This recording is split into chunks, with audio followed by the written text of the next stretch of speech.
guys, welcome back to my channel. In today's video, I am making delicious homemade chicken pot pie from scratch using only ingredients from Dollar Tree.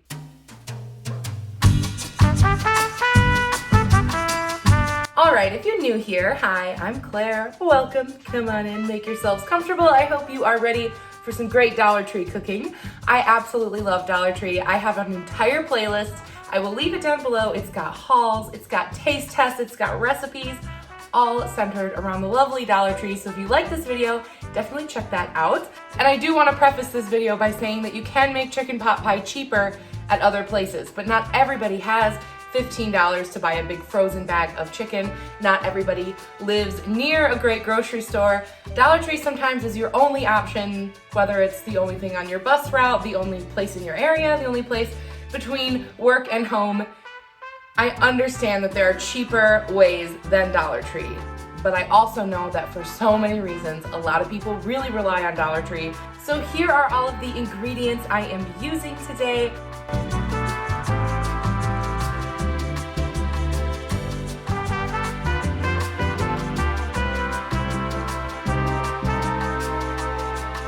The recipe I'm using for the pie crust is actually Martha Stewart's recipe. It's my go-to for pie crust, and I'm actually just swapping the butter that the recipe calls for this imperial spread. And to start, you want to make sure that this is nice and cold. That is very important for all crusts, for pie crust. If you want it to be flaky, it has to be very cold. The first thing we're gonna do, I have 2 sticks of this vegetable spread. I'm just chopping these up into little pieces. Now I'm actually gonna pop this back in the fridge while I combine my other ingredients. It's really important that this stays nice and cold. I'm going to need 2.5 cups of flour, which is more than comes in this bag. So you can definitely use this for another recipe. You could maybe use the leftover vegetable spread and your leftover flour and your leftover sugar. Maybe you could whip out some sugar cookies for dessert. There's a lot of different ways you can use these super basic ingredients. Wow, really excellent and precise measuring from me today. Now I'm going to add my salt. We just need 1 teaspoon, not very much at all. And you probably already have salt laying around in your house. And honestly, you probably already have sugar too. 1 teaspoon of sugar. I'm going to take this, I'm gonna pour it over. Now, online will tell you that you need something called a pastry blender to make this happen. However, I do not feel the need to go buy a pastry blender when I have 2 wonderful working hands and a fork. So basically what you're trying to do here is you're gonna try to break up the butter and mix it in with your dry ingredients until they look like little, like pea-sized crumbles. And basically, I'm just crumbling this butter, well, you know, butter with my fingers. All right, now that we're here, we don't have any pieces that are too large.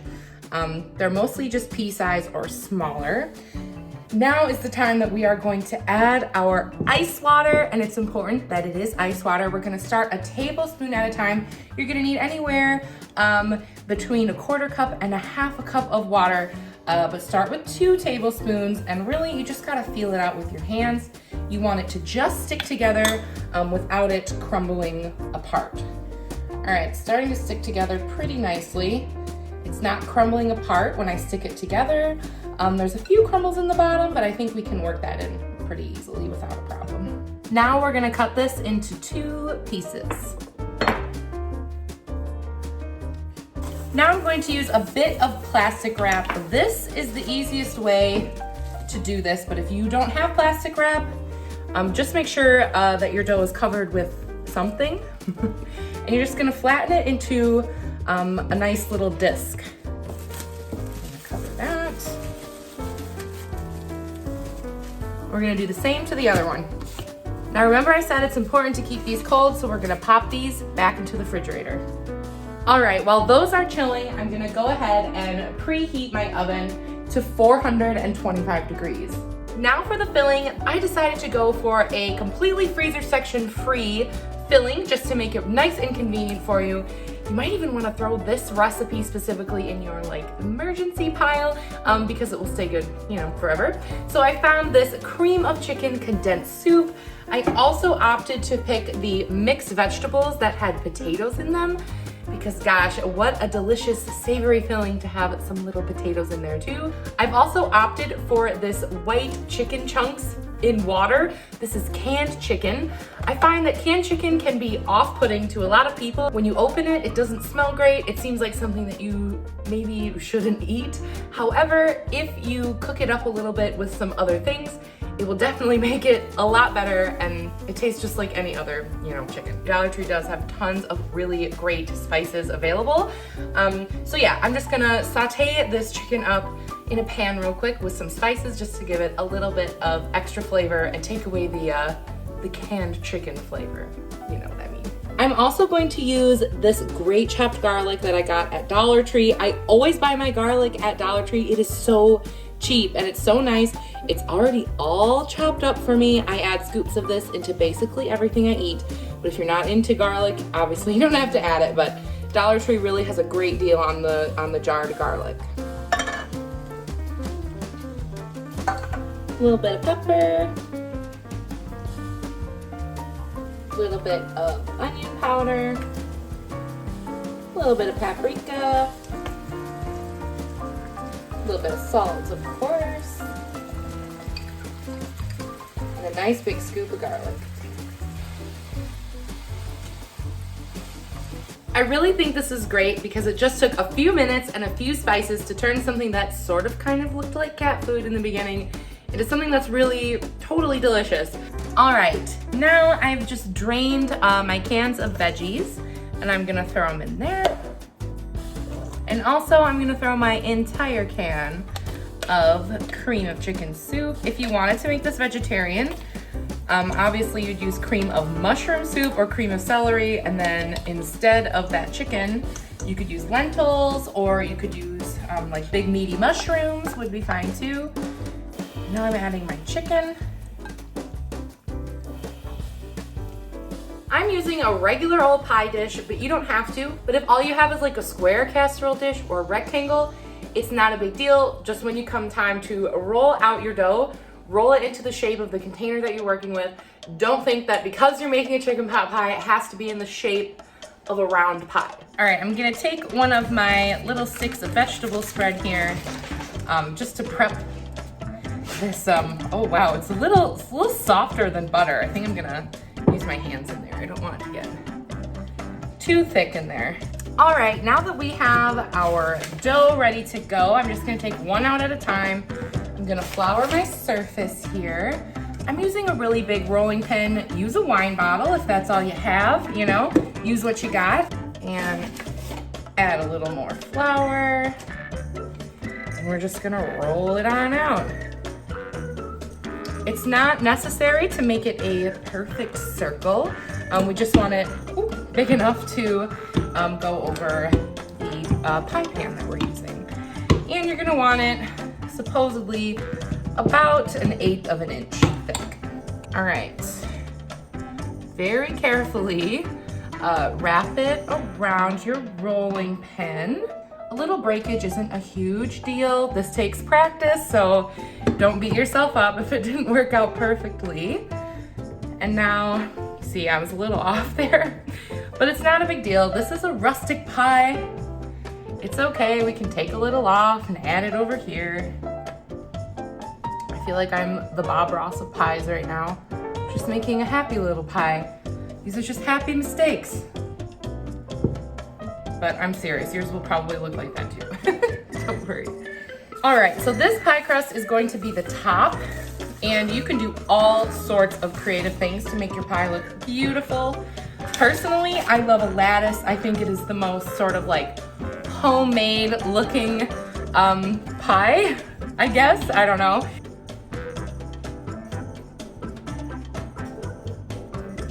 All right, let's assemble this bad boy. I'm just gonna put our lovely mixture from earlier inside. And now I'm gonna start my lattice.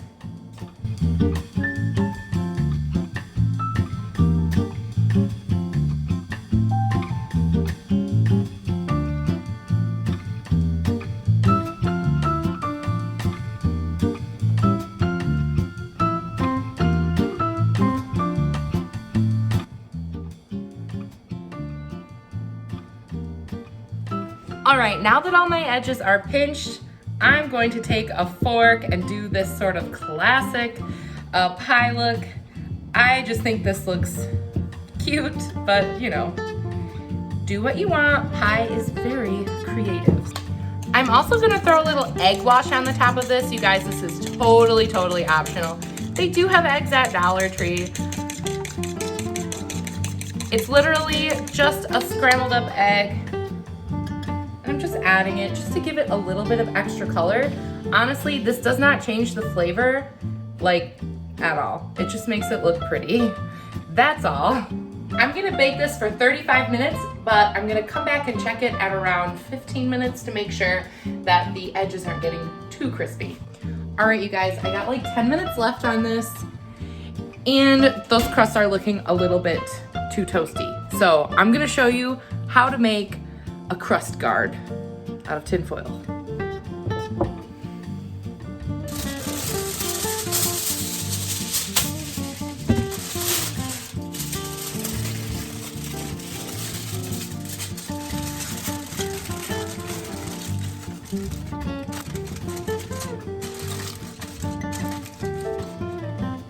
There you go, easy as pie. Yes, I did say that. Oh my goodness, look how beautiful this pie is. Whew. We're definitely gonna wanna let this sit for at least 10 minutes so that your beautiful family does not burn their mouth. I will say, it's weird how one half of it got really crispy and the other half didn't. I'm gonna go ahead and say that this is because my oven is hotter on one side than the other. Yum! Oh my gosh. Ooh, our crust cooked just beautifully down there. Nice and flaky. Look at all the bits. This is a pretty small piece, but I think that this pie would feed probably 5 or 6 people, depending on how old they are, how hungry they are, and if you have any sides. All right, you guys, a moment of truth. Seriously, it smells so like good and hearty.